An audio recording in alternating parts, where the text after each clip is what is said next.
Are you a prepper or homesteader looking to connect with like-minded people in your area? Looking to start your own preparedness group?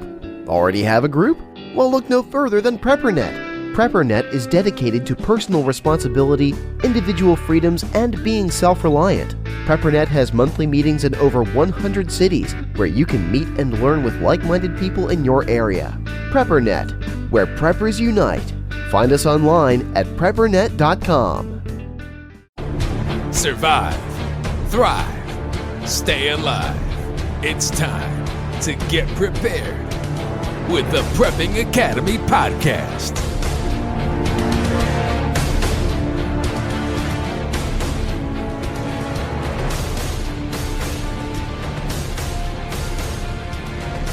Hey guys, welcome to the Prepping Academy. I am Forrest.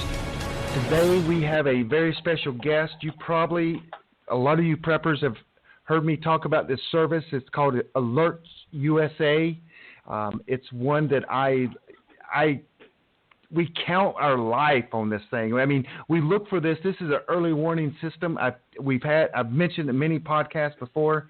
It's on our website. You can go.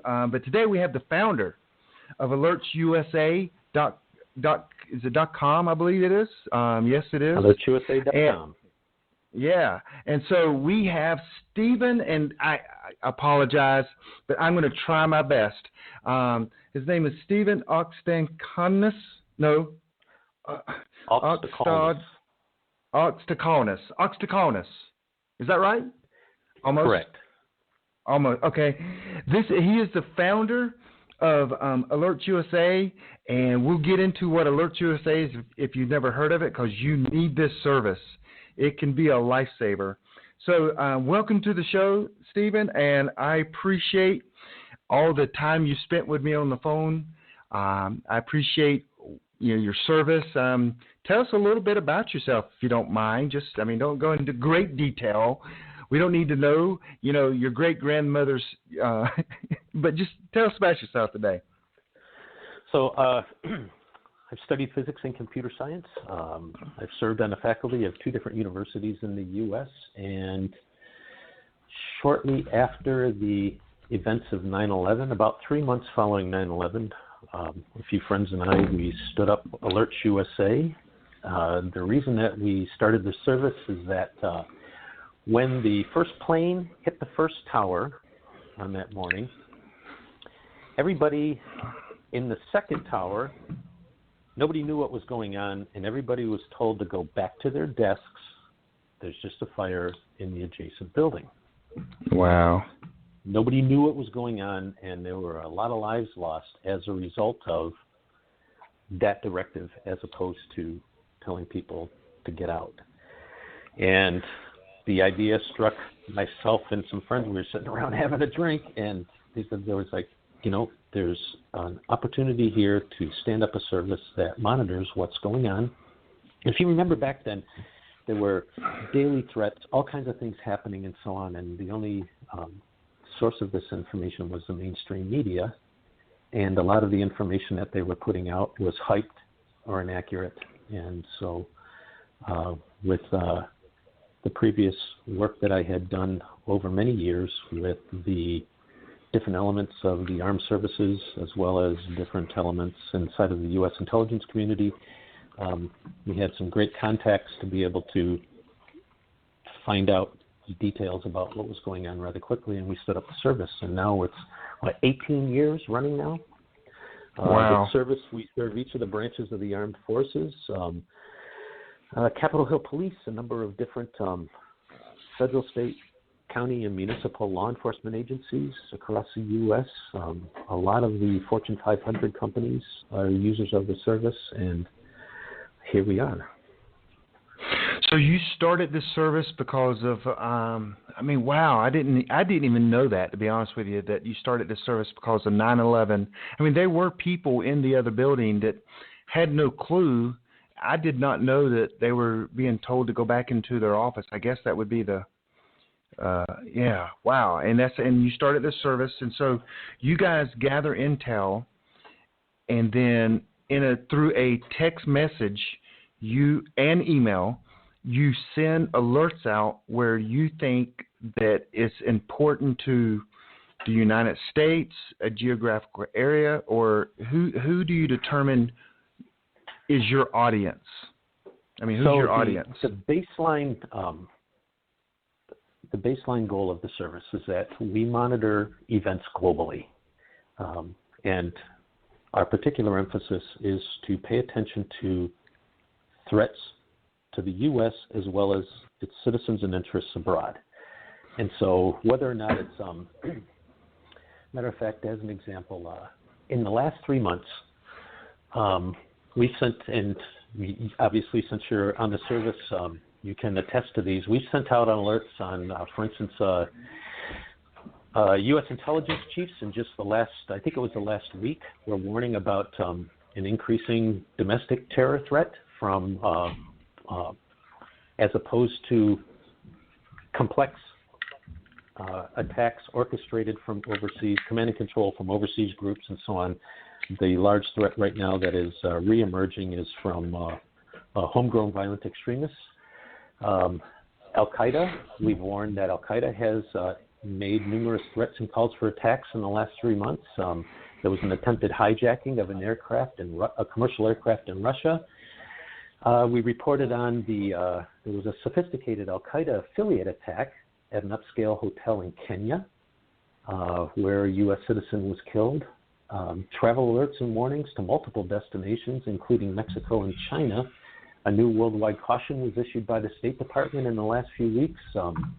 The Islamic States put out multiple propaganda posters threatening attacks and calling for attacks in the West. All of the domestic mass casualty shootings, there's been a number of mass casualty shootings that have taken place overseas, including, for instance, the Christmas market attack in Strasbourg. There was the foiled Islamist plot to attack the White House as well as the Statue of Liberty, aviation terror plots across multiple countries in Europe, deployment of U.S. troops to the border, earthquakes and tsunami warnings, and that's just in the last 3 months, and that's just a portion of what we've reported on. And right. Ultimately the goal, our emphasis is to keep U.S. citizens and interests informed of what's happening. And so anything that poses a serious threat, whether it's domestic or abroad or some developing situation, at the time that we're doing this recording, just about 15 minutes before we got started here, we sent out an alert that there's reports of 2 active shooters on the campus of Central Washington University. And the goal is that we flash this information out, and we have so many first responders that use it that almost instantly we have everybody that has an immediate increased level of situational awareness. And so all of the people with NYPD that get this, or people on the West Coast and so on, they have the ability, their attention is piqued on a particular topic, or if somebody, whether it's a private individual or a corporation that's sending people abroad, we keep them informed on, rising threats or breaking events that are taking place, so that they have their people are better taken care of. So your audience is not only professionals, maybe in an area for them to go on a more heightened alert or to know what's going on, because you said many times as we were talking that a lot of times they'll get the text message before the communication comes through the emergency network that they're a part of, and so they're kind of aware of what's going to be coming down. And so it helps first responders, and maybe even government officials or military officials in an area, but also it helps the, common people like myself, where I'm in, Charlotte, North Carolina, and if there's a riot downtown or something, you guys would alert that, and all of a sudden I could, make a decision. Hey, okay, family, we're not going to go downtown tonight because there's some issues going on down there. So I can, on a personal level, I can use that information. And from a professional level, professionals, meaning military, first responders, they use this information as well, correct? Absolutely. And I want to be clear that, I'm not in any way claiming that, this is we're not clairvoyant. This is not the end-all perfect service and so on. We've heard our service described as we're another tool in somebody's information pencil cup, so to speak. And invariably, nearly everything that we put out, we're scooping the mainstream media. So people are finding out before it's on the mainstream media in terms of like the different armed services, internal networks, the DHS and so on. Our information doesn't go through an editing process where people need, do we send this out and so on. With the mainstream media, there's no concern about, will this impact the advertisers? And so we're able to get things out quickly. We're able to verify information far quicker than most of these other groups and push it out to our subscribers. Now, all of this information initially goes out via SMS messages to subscriber mobile devices. That's the big heads up.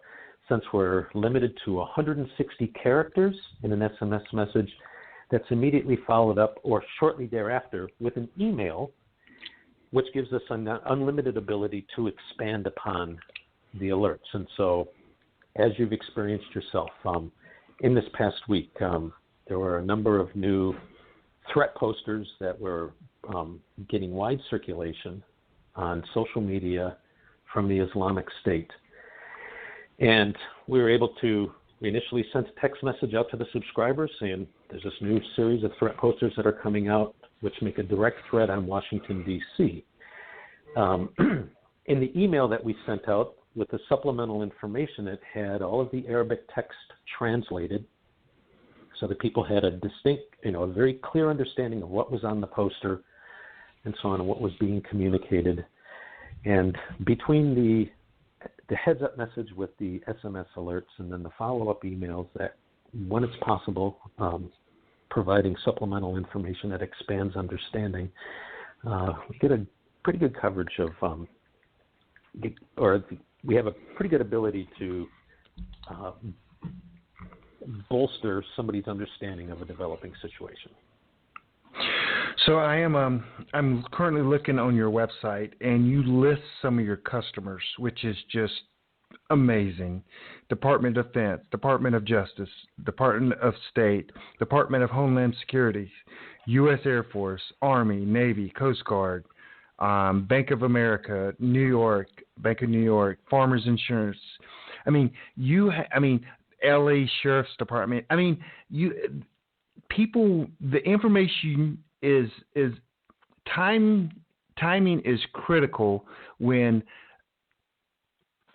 emergency situations are happening, and you're getting that information to them in a timely manner.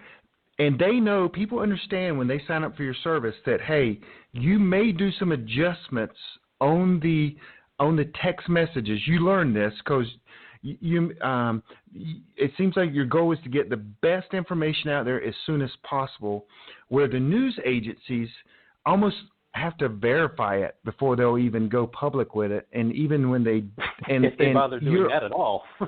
Right, true, but they always delay. You're always behind. I tell you what, if you want to look smart and around your friends, now this is the true story. Now, if you want to look smart, you sign up for this service and you go, "Oh my gosh, guys, this and this just happened in France," and they'll turn their TV on or start looking on the websites and they go, "No, what are you talking about? I don't have anything, and I haven't got anything." And about an hour later or hour and a half, they go, "Oh, look, Fox News just sent me a message saying there was a 9.4 earthquake in wherever," and I'm like, "Guys, I told you that an hour and a half ago," and they're like, "Well, how do you get your information?" And it always, it ends up talking about AlertsUSA. You were mentioning some of the organizations that we have listed on the website. In addition to them, we have thousands. Many thousands and upon thousands of just regular citizens that don't trust the mainstream media with their safety and security. And if, for instance, there's a shooting incident at a grade school, people want to know immediately what's going on. And if it happens to be in your hometown or a friend's hometown or your daughter or your son's school or something like that, these minutes and sometimes, half hour to an hour or however long it takes for the mainstream media to start reporting on something. Or if there's, I'll take a random example. Let's say that the ramming attack on a promenade in Nice, France, that took place a few years ago, during the Bastille Day celebrations, or an earthquake happening in that hometown that your mom lives in California and so on. This stuff is, it's got to get out there, and we have the ability to push this out there to our subscribers a lot faster than the mainstream media does. But it's not just corporations that are using this and government agencies. It's regular average American citizens that just want information faster. And that's who we cater to. I think it's a good 50-50 split in terms of the numbers of people that subscribe, or frequent travelers, for instance, knowing that somebody just got knifed at the train station in Amsterdam, or a bomb going off in Brussels or something like that, which, every day there's tens of thousands of American citizens that travel to these locations. And keeping people apprised of these developments, especially given the current climate of an increasing tempo of terrorism threats, the increasing partisan divisions that we are having here in the country. Summertime starts to roll around, guaranteed you're going to have all kinds of different riots that are taking place, or people protesting some monument that happens to hurt their feelings and all that. Knowing these events are planned, being able to adjust your schedules accordingly if you're in the particular municipality where it's happening. And if I can add one other thing on this, is that if there's nothing happening, we don't push content just for the sake of pushing content out. If there's nothing happening, you don't hear from us. And that we don't want our subscribers to experience alert fatigue, where they pick up their phone and maybe see something about Justin Bieber or something like that. It's just right. So. So, what kind of events would you say that you would report on? If Aunt Sally gets robbed on the street corner, you really don't report on that. But what kind of events does AlertsUSA consider significant enough to alert their users? Hey, let's take a quick break. Are you a prepper or homesteader looking to connect with like-minded people in your area? Looking to start your own preparedness group? Already have a group? Well, look no further than PrepperNet. PrepperNet is dedicated to personal responsibility, individual freedoms, and being self-reliant. PrepperNet has monthly meetings in over 100 cities where you can meet and learn with like-minded people in your area. PrepperNet, where preppers unite. Find us online at preppernet.com.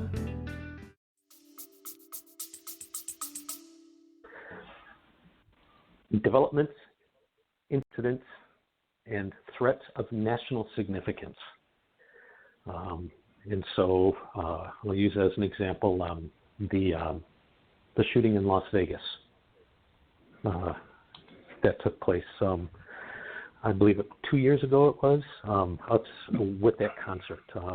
That's something obviously of national significance, whereas a drive-by shooting in Gangland, Chicago, we're not going to touch it because you'd never put down your phone, as things happen right. there, quite frequently. An attack on a U.S. embassy abroad, like in the middle of last year, there was a bomb that went off outside of the U.S. embassy in Beijing. Or 2 years ago, there were a series of bombings 2 or 3 years ago, there was a series of bombings in Brussels. In the diplomatic quarter. These are things of national significance here pandemics that are breaking out, some things that are going on with the airlines. If there's, for instance, this is actually a really good example. There was some incident that took place in Fort Lauderdale in the past week that caused a ground stop in Fort Lauderdale, which in turn cascaded up the eastern seaboard because planes weren't able to continue moving through the circuit. Things like this because it impacts frequent travelers and so on. So, again, those things that are of national significance, or a school getting shot up or something like this, these are the things that people really want to know about. But the small little stuff, there's just no way that we could keep up with that. Right. And realistically, most people don't want to know about stuff like that on a personal level. Somebody getting held up on a corner or something like that.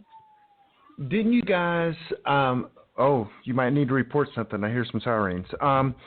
Didn't you guys report on the Japanese nuclear power plant having issues long before other people heard anything about it? Yeah, so when the earthquake took place, obviously our subscribers knew within just a couple minutes that it took place. And then the resulting tsunami warning that was issued. We have excellent contacts in the State Department, and we learned from these contacts in the State Department that, hours before it ever hit the mainstream media, that power was out at the Fukushima plant, and there was an effort underway with the State Department and the Department of Energy and so on to quickly dispatch U.S. personnel out there and all that. But I think it was more than 24 hours in advance our subscribers knew that there was critical failure in at least two of the reactors, at least 24 hours before the rest of the world knew about it. And this is because we have these great contacts that initially started through the State Department that fed us the information, and we in turn got it out to our subscribers. This is maybe a really great time to expand on where we get our information from. Yeah. I lost my clairvoyant abilities as a child, and so we have to go to the next level. So we have 4 broad categories of where our information comes from. So we interact very closely with the FBI's InfraGard program, which puts us into the slipstream of information regarding threats to critical infrastructure and all the different areas of critical infrastructure, whether or not it's the food supply, what's happening with the power supply in the national power grid, or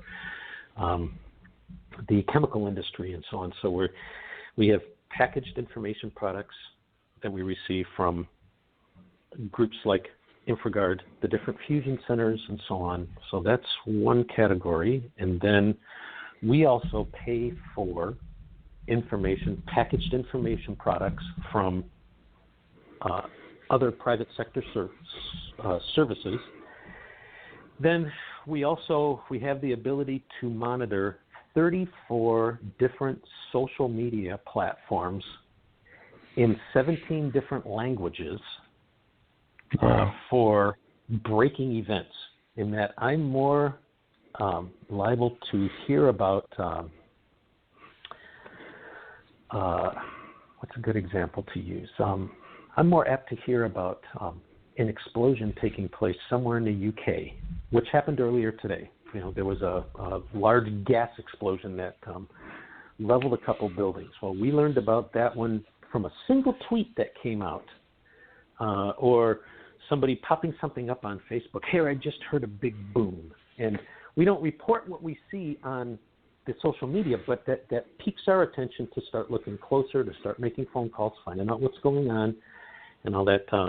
And so we have packaged information products that we get from a number of places, and then for real-time breaking events, we monitor all of the most important social media platforms because of their prevalence and the willingness of people. If a car goes plowing through people, on a bridge outside of Westminster and so on, invariably we're going to find out through social media that took place before anybody anywhere. Right. And that gives us the ability to keep up on breaking events as well as emerging threats. And then we put this information out to our subscribers, both through the alerts, the follow-up emails, as well as the weekly newsletter Threat Journal, where we're able to look back in hindsight once more details about different situations have become clear and be able to report that to the subscriber. So, would you say is your service people intensive, or is your infrastructure just you got to have a sweet infrastructure to be able to blast out thousands of texts within seconds. So you have people monitoring it. The monitoring side of it is labor intensive because there's always a human in the loop. There's always somebody at AlertsUSA 24 hours a day, 365 days a year, watching what's going on in the world. The actual mechanics behind the service, we have a number of downstream service providers that allow us from our servers to send the basic text message, which in turn is routed out to each of the major carriers and the subcarriers.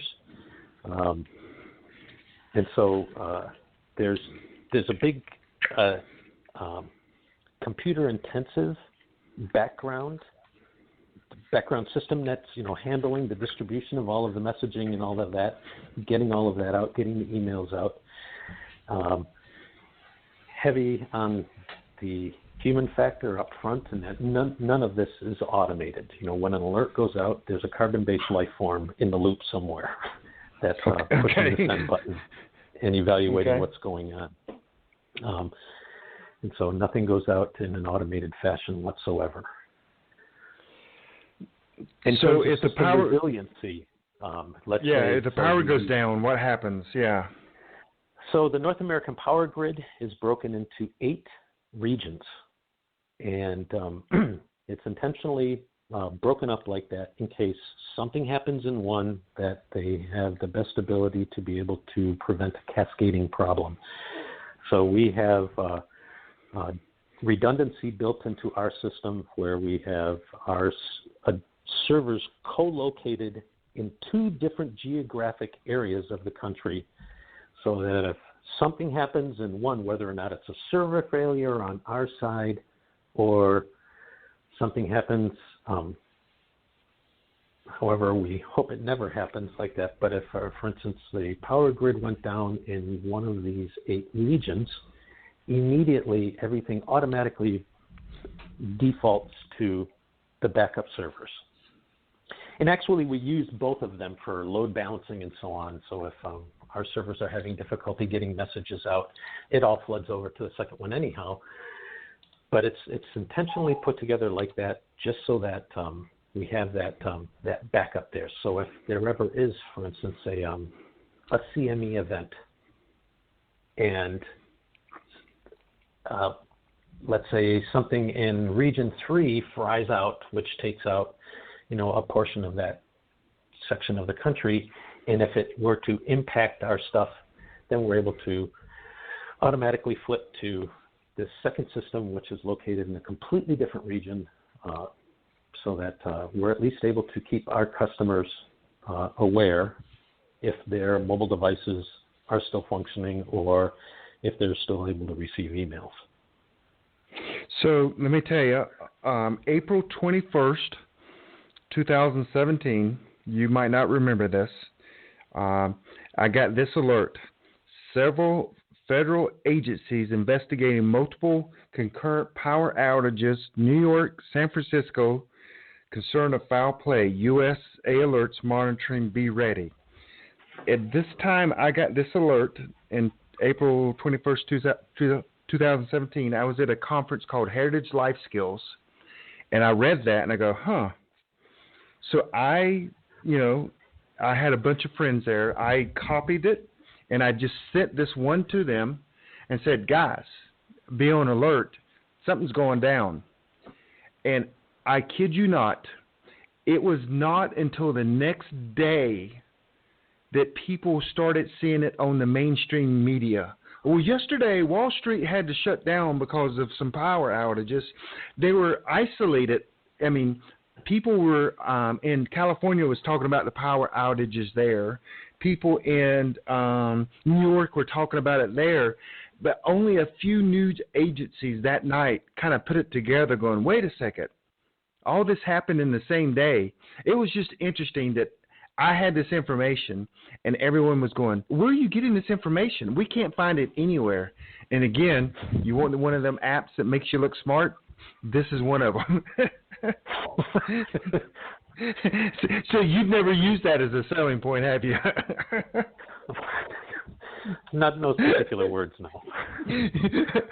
But yeah, and then everybody's like, where are you getting it? But anyway, I remember that day because, you know, being a prepper, when I hear that, you know, a few things go off in my mind, and I'm going, wait a second. Is this something real that I need to prepare for? So I'm going to do a little pause here because I just want to tell people why they need this service. People that listen to my show, there are preparedness-minded and preppers. And so anything that can give us a head start or get prepared or go to the grocery store or, you know, activate a evacuation plan or whatever, we're prepared. Anything that can give us a head start, some news or something over the masses is worth, you can't put a price on that. If all of a sudden the volcano blows and you think about it and we get the alert an hour before anyone else does or 30 minutes, just imagine what 30 minutes alert could do if you needed to evacuate, if you needed to go get some supplies, if you needed to get your family together. It could be a difference between life and death. Now, I'm not, and so in my survival group, which I've shared with you guys a lot on the show, you know, we've been together for 18 years.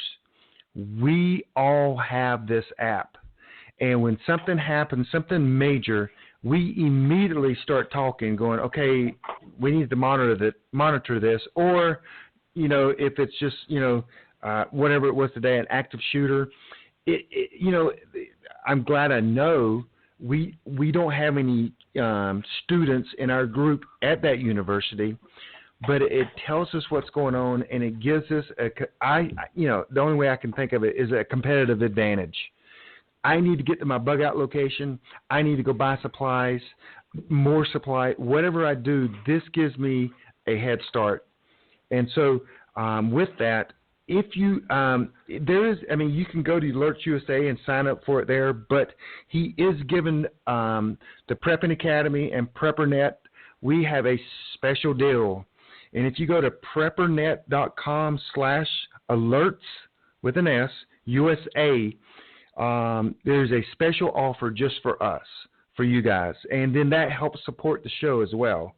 So it's preppernet.com/AlertsUSA, and you can find it, or you can go to the basic membership and scroll down, and it says, it's to the store, and it says AlertsUSA. You can click on that. And you click on that link, it helps support our show, and it gets you the competitive advantage that you may need to go get a U-Haul, to go get supplies. But so anyway, that's my little commercial there. So my next question for you, and I mean, you've got to know that we, you know, people like us use that for a competitive advantage, correct? Absolutely, yes. Okay.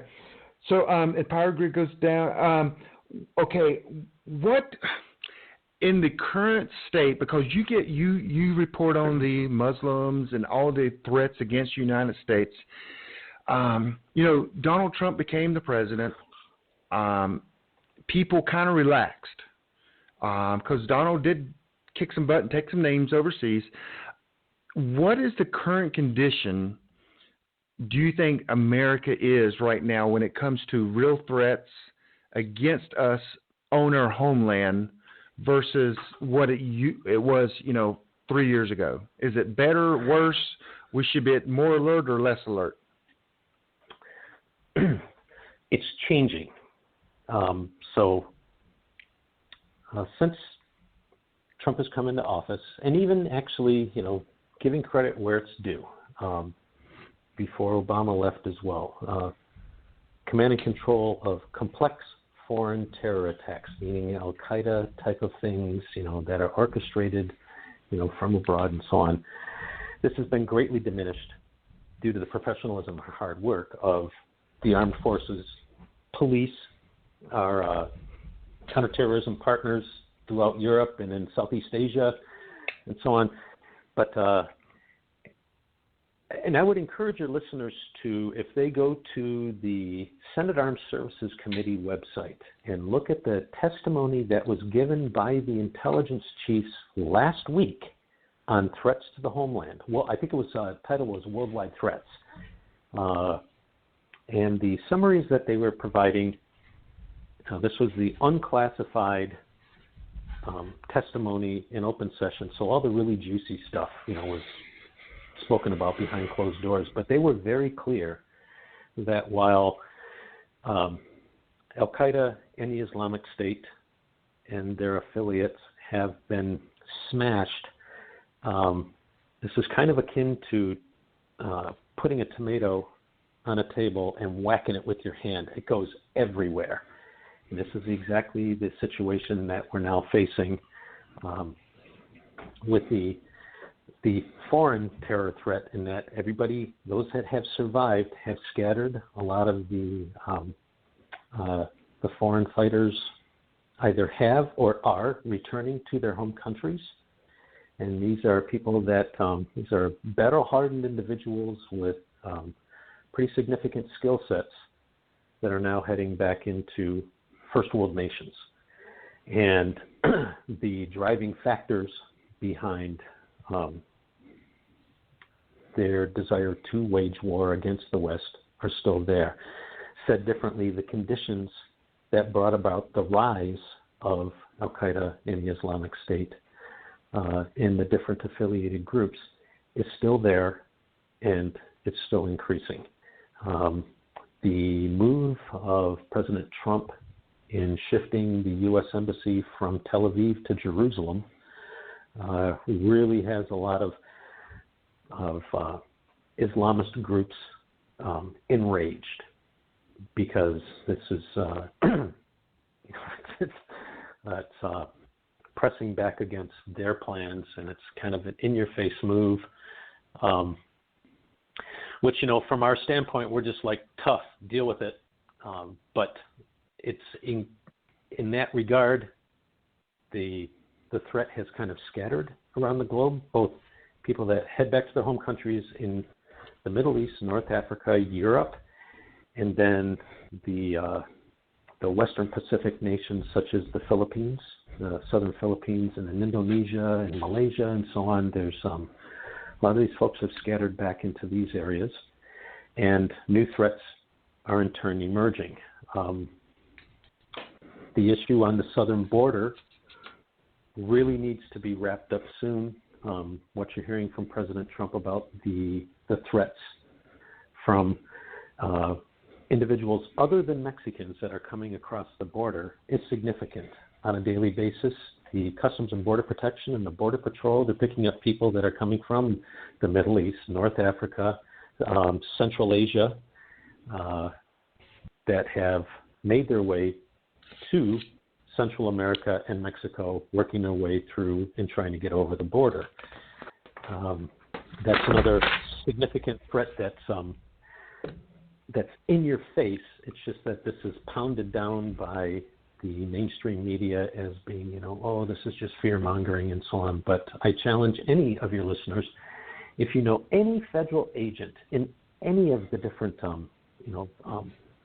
branches of the Department of Justice, anybody that's working at the federal level, While they won't give you details, we encourage you to ask them what the current threat environment is at. And invariably and very willingly, these folks will tell you that there is something that's happening every day. And it's because of the diligence of law enforcement, the increased funding that they've been provided, the increased support that they're getting from the Department of Justice and so on, that's allowing them to keep this threat tamped down. And then the final thing I want to touch on is the threat that's being posed by what they call HVEs, or homegrown violent extremists. There's a lot of jihadist material that's available both on the regular internet as well as on the dark web that provides all manner of justification for extremists to carry out attacks, wage war against the U.S. in general, to carry out attacks against non-Muslims, and so on. And this is one of the larger emerging threats that law enforcement is particularly concerned with. Less than 6 months ago, the head of the FBI told a congressional panel, both of them, as a matter of fact, a number of them, that they have over 1,000 active counterterrorism investigations spread across all 50 states.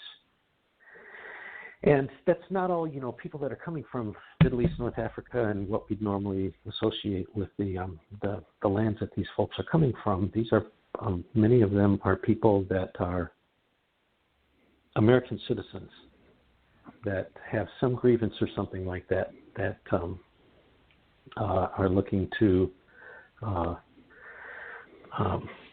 act on that. And there's enough information out there to feed those desires and all that. And so the threat environment is very real. While the tempo of attacks over the last couple of years has dropped significantly, right? It's not for lack of trying, and it's not because everybody's just scurried back under a rock. It's a lot of it is because of the diligence of law enforcement in being able to roll up groups quicker, and individuals that are expressing their, the ability to search the net, find people that are expressing, desire to inflict harm on others and properties and so on, that they're able to act much faster on this. But the threat's still there. As we were talking about earlier, if I can touch on this, the very first Islamic terror attacks against the United States took place within 20 years of the signing of the Declaration of Independence. And that came in the form of attacks by Barbary pirates on American trading ships that were plying through the Mediterranean. And this led to the First and Second Barbary Wars. The first time that the U.S. raised its flag in victory on foreign soil was in battles which were, now the history books have all kinds of different names for them, Barbary pirates and so on. These were Muslims from the Middle East and North Africa that were doing these things. And that threat has not dissipated at all. The motivations are essentially the same. The core doctrines of Islam call for the spreading of their doctrine and the conversion of as many people as possible. And you got basically three choices. You convert, you pay the subjugation tax, or you're killed. And that it has been this way since just about 632 when Muhammad died. And the threat still continues to this day. But in terms of our service and the threat that's facing the U.S. homeland, there's so much more that's out there. You have a lot of right-wing groups that are also not of the same mindset, but are leaning towards violence more. A perfect example is the fellow that drove his car into the protest, I believe it was 2 years ago in Charlottesville, and mowed down a bunch of people. I was just an American guy, right-leaning that drove into the leftist protesters there. And so as the tensions, the partisan divide inside of the country continues to grow, and that's expected to be amplified significantly over the next couple of years in the run-up to the next election, people really need to be watching their back, because there's a lot of angry people out there on both sides. And the end result is that the threat environment in the U.S. for the average citizen is definitely increasing.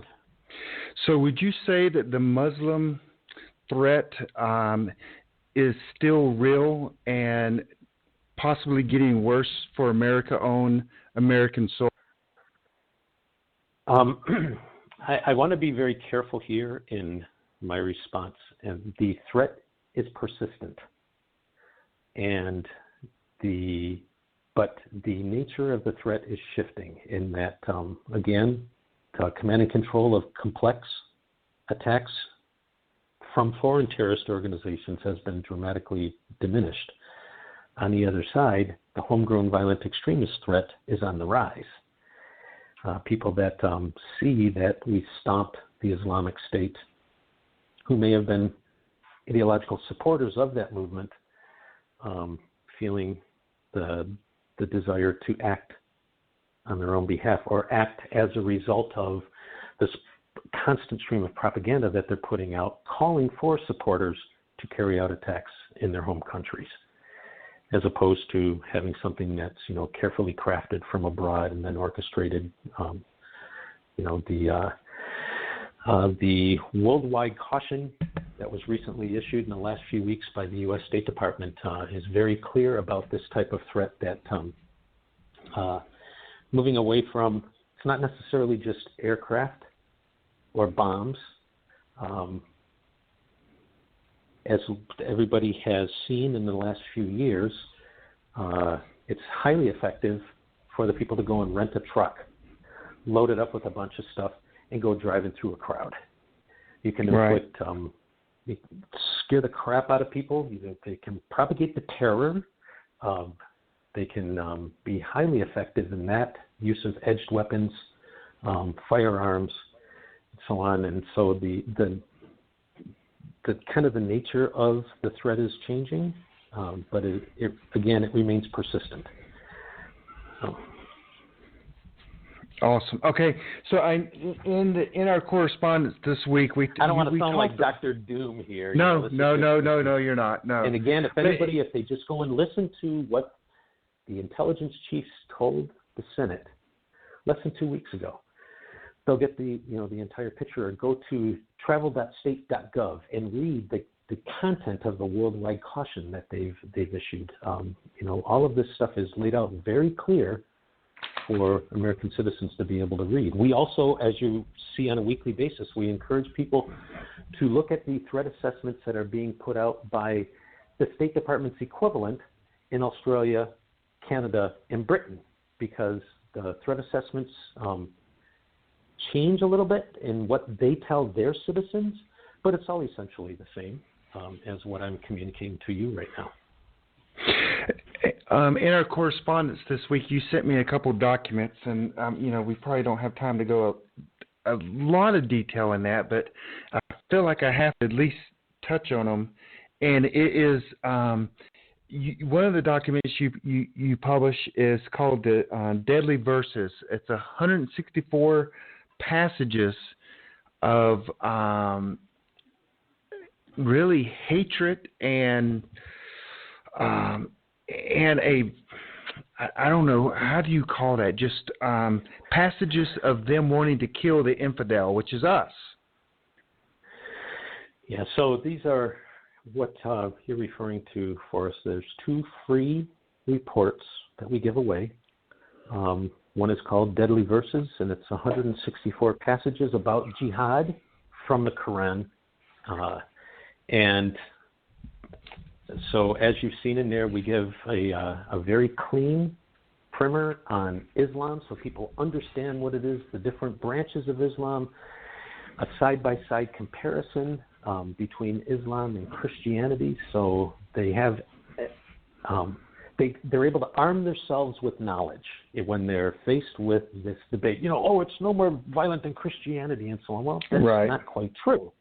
And then each of these passages, they're hyperlinked to a database at the University of Leeds, which goes to 6 different translations of that Quranic passage so that they can see that we're not giving something that's taken out of context. And people can see the core of of the motivating factors, which brings about all of what we've been experiencing for the past 20, 25 years, in the immediate time frame of Islamic terrorism. These are the same passages and so on that have been used over the past 1,000 years, and it's good for people to at least become familiar with this type of information. The second report is called Sex, Women in Islam, and I don't remember the subtitle to it, but I think it's like 84 passages about misogyny, child marriage, pedophilia, all this different stuff that's also from the Quran and the Hadith, so that they can see firsthand other parts of the doctrine that are not frequently spoken about in the mainstream media, but nonetheless are a very solid part of that belief system. And it's not put out there, to slam Muslims and all of this and that, as much as just to open people's eyes and let them know the truth about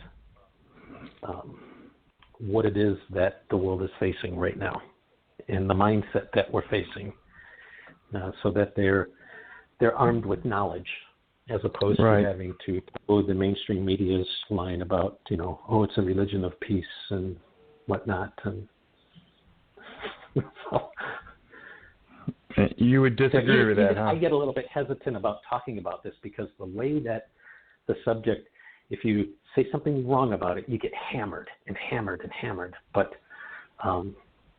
this is the truth about what we're facing. And if anybody wants access to these reports, all they got to do is go to threatjournal.com, put in their email address, or immediately sent links to be able to download these 2 reports. So again, everyone, I told you guys to help Prepping Academy out and PrepperNet, you can go to preppernet.com/AlertsUSA and sign up for to get this service. It is a service that will give you a head start and possibly could save your life. I'm saying that. Even saying that, I am saying that. It is a must in my survival group to have this. We want every advantage we could possibly get. And it also makes you look smart. So that's a new one. You might want to put that down on your form, on your website. Because everyone does. Where are you getting that? How do you know that? I'm not seeing that on any of my services. I'm like, yeah, I know. So it's pretty awesome. So yeah, we've had some marketing people that have told us, we should put something in our marketing material like "Women love smart guys." Yeah, right. Yeah. Alert USA subscribers know what is going on. So, but yes, you can go and sign up there. I'll probably put it on our Facebook site as well. But hey, I think we can wrap this up. We appreciate you coming on. You're providing a great service. At this point, your only competitor is like AP or the mainstream news. Is that correct? There's other specialized services that are out there, but we're the only one that focuses on U.S.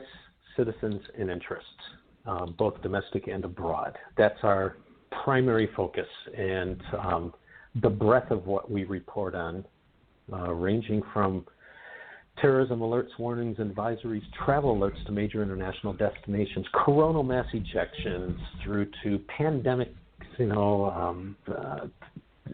earthquake warnings and tsunami warnings. We're not just along one particular seam of interest, which is what you'll find with all of the other services. there's breadth and there's also depth to the topics that we report on, but it's all stuff that can impact blood pumping in your veins, and it's stuff that's of national significance that you don't often see until well after the fact from the mainstream media. And so we've never been accused of putting too much out, but there are, again, as I mentioned earlier, we are considered just another tool in your information pencil cup. We complement a lot of the other things that normal average citizen has access to, but you can't be watching this stuff all the time, which is what we do on your behalf. Right. Okay. And I've told people how to subscribe to your service. I guess that's and actually our link also, you can go to AlertsUSA/preppernet.html. Again, the links are out there. I'm putting it out there on all the social medias so people can get to it. And we thank you for your service. We thank you for coming on to the podcast. And, we've talked on the phone, so that should happen this year sometime. So, but thank you for coming on and spending some time with us. And any last words? And I don't mean that like you're done. I mean, anything. I mean, I don't even know where that came from, to be honest with you. I graciously appreciate the opportunity to come and just share what we do. We're very passionate about the business. As we discussed earlier, the byline to the company is we report as if lives depend on it. And I would just encourage your subscribers, as we're in this slow period, or seemingly slow period of things happening, the tempo of terror attacks being down, and all of that is to, it's very easy to slip into a mindset of complacency, but try and keep the level of situational awareness and vigilance up. If you see something, that cliche, that saying from DHS, if you see something, definitely say something, report. If you see something odd, and keep praying, because God's in control. Amen. Amen. Hey, thank you very much for coming on to the show, and we look forward. We don't look forward to your texts, actually. I never thought about that. Please don't text us anymore. No, but I can't. Anyway, thanks for coming on, and I can't even say I look forward to your text. That's so awkward. Don't text me. But thanks for what you're doing, and I appreciate it, and you have a great day. Thank you, Forrest. Good afternoon. Yep. Okay, guys, that was awesome. Again, you've got to have this advantage. And it's necessary. We prepare, we look for news. Everyone in their their operational, OSI or whatever you call your for your retreat, your survival group. I mean, what things cause you to react? To get that information earlier is key. And this is a tool, like you said, it's a tool that could actually help you and your group make the decisions that, that could be life-changing. We don't know when an event's going to come that could rock our world. It could rock your little neighborhood. If you look through the text over the last year, there's been shootings in different cities. There have been explosions, pipeline explosions, power plants leaking nuclear fuel. I mean, these could happen in your community, and when they do, you will get the alert on this long before the news and long before others, and it can give you time to react. So, again, hey, join us on preppingacademy.com. Sign up for our mailing list. We're always giving something away. I don't even know what we're giving away right now. But join us over there. Also on preppernet.com. It's a membership site, and we're uniting preppers nationwide. We have the best leadership team possible. I mean, a leadership team for PrepperNet has never been put together like this. I'm just telling you. Go over there. I'll just read some of the names for you. It's John Jacob Schmidt from Amron, Scott Hunt, Dr. Bones, Nurse Amy, Charlie Hogwood, Glenn Tate, Shelby Gallagher, Samuel Kopler, Jane Austin, Survivor Jane and Rick Austin, Franklin Horton, Ryan Mitchell, Brian Duff. These are the who's in the prepping community. They're on my leadership team to get this PrepperNet nationwide. There's a free membership, and then you could support us with the $40. There's lots of little bonuses that come with that. Just join. We have a way to connect with other people. It is one of the best things going right now, and I just have to say that because it was a God-given gift for me to do this. So I'm just doing what I'm told. So, guys, you guys take care. God bless you, and we will catch you next time on the next podcast. Y'all take care. Thanks for listening to the Prepping Academy podcast. Preppers Unite at www.preppingacademy.com.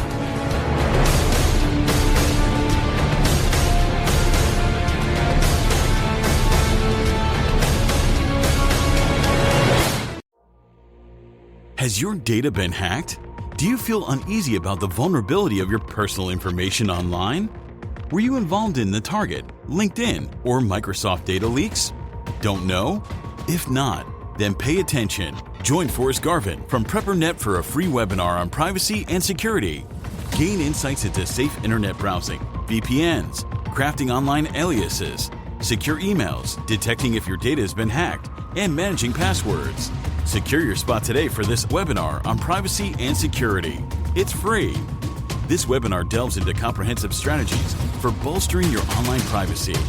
We've got you covered, from fortifying your passwords to shielding your financial information and mastering state-of-the-art encryption techniques. We're offering 2 convenient dates to suit your schedule. Reserve your spot now at preppernet.com/privacy. Don't let cyber threats erode your peace of mind any longer. Take the first step toward a safer, more secure online experience by joining us for our free webinar. Remember, knowledge is power when it comes to safeguarding your privacy. Sign up now at preppernet.com/privacy. We'll see you there.